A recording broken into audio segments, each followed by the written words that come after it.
Hi friends, দেখো অনেকদিন পর তোমাদের কাছে একটা বড় ভিডিও নিয়ে এসেছি। দেখো আমি আলুর পাঁপড় তৈরি করেছি। তো কীভাবে আলুর পাঁপড়টা তৈরি করেছি তারই উপকরণ তোমাদের কাছে আমি একটু শেয়ার করব।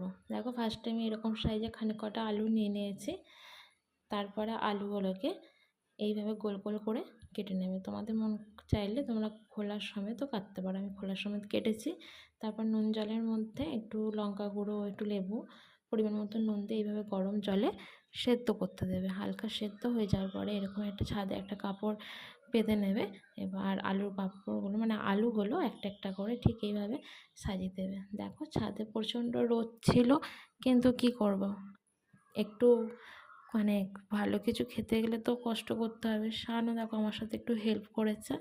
হ্যাঁ, দেখো খুবই রোদ ছিল, কিচ্ছু বলে নেই। লাস্টে মানে আমি আলু ভাজা হয়ে গিয়েছিলাম, এরকম একটা ব্যাপার ছিল। তো দেখো আলু পাঁপড়গুলো শুকিয়ে গেছে। আমি মাঝখানে একবার এসে উল্টে দিয়ে গেছি আবার রোদে।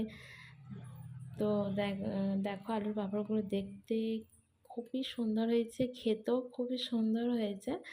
তো টাটা ফ্রেন্ডস।